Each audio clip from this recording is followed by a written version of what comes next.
As we know, the Squid Game was designed to entertain VIP guests. Initially, everyone was supposed to have roughly the same chance of winning the tournament, but not every player played fair. Some broke the rules, others outright cheated, and some even collaborated with the people running the game. Over both seasons, at least 7 participants broke the system to stay alive. But did they get away with it? Let's break down each player who cheated at Squid. The first player on this list wasn't someone who simply cheated. He was working with the organizers of the game themselves. Player 111 Byung-ki was different. While most of the participants relied on luck and skill, he had something much more valuable: inside information. "I know what the next game will be," he told one of the antagonists of the first season. Before playing Squid, Byung-ki was a surgeon. That alone was an advantage, but he took it a step further. Behind the scenes, he was running an illegal scheme to trade the bodies of dead players, secretly collaborating with a group of corrupt soldiers. In exchange, he would learn about upcoming challenges in advance, allowing him to prepare thoroughly. And for a time, it worked. Byung-ki breezed through the early rounds, using knowledge no one else had. But the Squid Game was never fair, and the moment his secret was revealed, the game turned against him. When the host realized that the situation was getting out of hand, he decided to make an object lesson to everyone involved. Byung-ki didn't just lose the game, he was executed for violating the system. His body ironically ended up in the same place as the bodies of those he had operated on. Despite the unfortunate end for this character, we must praise his resourcefulness and desire to live. Unlike other players, he had much less time to rest and recover from the deadly trials. After all, at night, instead of sleeping, he had to wield a scalpel for hours. But if Byung-ki's fraud was an internal conspiracy, then the next player did not receive help from the guards. He used brute force and intimidation to make the games his own. Yang Duk-soo was definitely not the smartest player in the game of Squid, but he didn't need to be. While others relied on strategy or skill, Duk-soo survived on his brutality and authority among the players. Before joining the game, he was a notorious gangster. He had one principle: if you can't win the game, then beat the players. And that's exactly what he did. On his first night in the dorm, Dok-soo saw an opportunity. The soldiers had deliberately left the participants unattended. While most of the players were exhausted by constant stress and scared, he saw this as a chance to start eliminating the competition. Admittedly, he had no equal in this. In addition to Dok-soo's own physical strength, he quickly organized a gang of complete scumbags around himself. So that night, Dok-soo and his gang attacked the players, brutally eliminating several people. No clever strategies, no alliances, just pure survival. But the worst part is, it didn't break the rules in any way. Some say it wasn't cheating, but simply using the rules of the game to their advantage. Others say that using brute force to eliminate weaker players outside of an official round was itself a form of cheating. But Duk-soo's most controversial moment came during the Glass Bridge game. Game 5, my favorite of both seasons. Instead of playing fair, he simply refused to go forward, forcing others to check the glass steps first. This wasn't just a strategy, it was a deliberate tactical move, using threats and intimidation to keep himself alive. Again, he wasn't technically breaking the rules, but was it cheating? He wasn't disqualified, but he manipulated the game in ways it wasn't originally intended to. And ultimately, the very fear and control that kept him alive became his death. After he betrayed Han Min-yo, the woman who had once sincerely helped him, he learned an important lesson: if you betray everyone, sooner or later you will be betrayed too. But if Deok-soo used brute force, the next cheater used something much more dangerous. From the moment she entered the game, Min-yo made it clear that she would do everything, that she would stop at nothing to survive, switching teams like gloves, manipulating stronger players, and even bringing a secret weapon into the game. Her first major act of cheating occurred during the Sugar Honeycomb game. While the others had to rely on strategy and patience, Min-yo smuggled in a lighter, using it to melt the mold in Sugar Honeycomb to make things easier for herself. While the others were in a panic, she easily passed the challenge, using an advantage that no one else had. She also used all of her talents to buy time for Saebyuk to sneak into the bathroom ventilation system and find out about the upcoming game. But Min-yo's true talent wasn't just breaking the rules.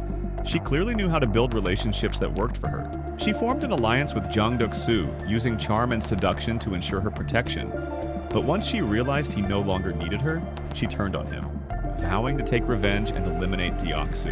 Her most tragic moment came during the Glass Bridge game. Deok-soo spent the entire game forcing others to go ahead, testing the glass for him, but Min-yo had other plans.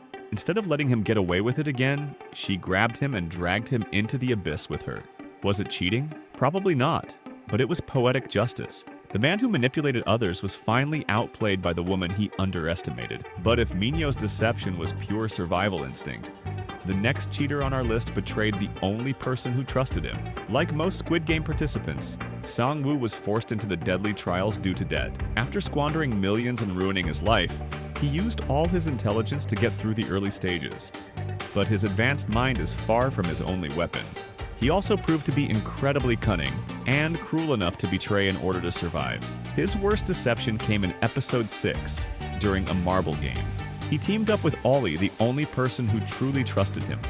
But Sun-woo quickly realized that he was at a disadvantage. Ali was winning, and in Squid Games, losing meant death. And then Sun-woo betrayed him in the most disgusting way. He convinced Ali that they didn't need to compete, that they needed to team up to survive. He came up with a deceitful plan, telling Ali to collect marbles in a bag to fool the soldiers. But when Ali handed him the bag, Sang-woo swapped the marbles for rocks, leaving Ali with only a bag of lies. Within minutes, Ali was eliminated, and for the first time, Sang-woo proved that he wasn't just a gambler, but a man willing to do anything to win. But cheating always has consequences, and in the final game, Sang-woo realized that no lie could change his fate. He loses in the final round and rejects Gi-hoon's offer to quit the games, because Sang-woo knew that if they did, his mother would remain in poverty for the rest of her life. With the words, "Take care of my mother," he sacrificed himself, allowing Gi-hoon to win and take the grand prize. In my opinion, Sang-woo is the most multifaceted character I've seen in the series.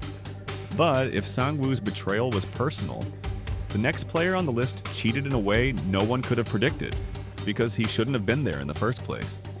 From the moment he entered the Squid Game, Il-nam seemed like someone he wasn't. He was the oldest, the weakest, and yet somehow he always knew what to do. At first it looked like sheer luck. He didn't get an umbrella in the honeycomb game, he knew the best way to win in tug of war.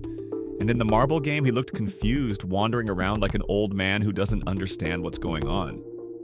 But in reality, Il-nam wasn't confused at all. He played with everyone because he wasn't just a participant. He was the creator of the Squid Game, its main puppeteer. And unlike all the other players, he was never in danger. The marble game revealed the truth. While other players were shot immediately after losing, Il-nam's death happened off-screen. No body, nothing was shown to the audience. Even in the very first game, red light, green light, the evil doll was set up to not read his movements. His cheating was different from the others. He didn't lie like Sang-woo, manipulate like Minyo, or bully like Deok-soo. Instead, he simply rigged the entire game for himself from the start. And when the old man realized that it was becoming too difficult to survive in the games, he simply left. But if Il-nam came to the games to return to his childhood and have fun in his old age, then the host entered the games for one purpose: to break Gi-hoon's will. As we know, Hwang In-ho has already participated in the deadly games and even became a winner. However, he was unable to save the life of his pregnant wife, for whom he went to the tournament. As the host, he must ensure order during the games at all costs. And since Kai-hoon really posed a threat to the entire system, he decided to enter as the #1 player. Like Il-nam, the host had everything under control from the very beginning. He simply skipped the first test. His team was last in the pentathlon, and if they lost, the soldiers would simply eliminate everyone except him. In the carousel game, the host could easily survive the chaos that erupted among the players by simply hiding in any of the rooms. While Byung-ki had help from the inside and Il-nam secretly controlled the entire game, In-ho played both sides at once. And unlike the other cheaters who were eventually exposed, he has gotten away with it so far. The next player on our list tried to game the system in a completely different way. Unlike most of the contestants, Thanos didn't rely on strategy or alliances with others. Instead, he used substances and psychological manipulation to stay ahead of the pack. From the start, he was at home in chaos. And when the going got tough, he was always on the winning side. In the first game, Thanos showed that the rules don't matter to him and eliminated several players at once. His character is a bit like Deok-soo, as they both try to eliminate as many competitors as possible at any opportunity. However, Thanos sometimes overestimated himself and his capabilities, such as in the fight against the host and YouTuber who ultimately eliminated him. The main cheat code, in my opinion, was still his substances, which he brought to the games in his decoration. With their help, he got rid of his main flaw, namely panic and fear. Using his pills, he gained confidence and unimaginable courage, which allowed him to go round after round. However, even this did not help him avoid a fatal outcome. Who do you think is the main cheater in the game of Squid? Write your opinion in the comments. And that's all for me.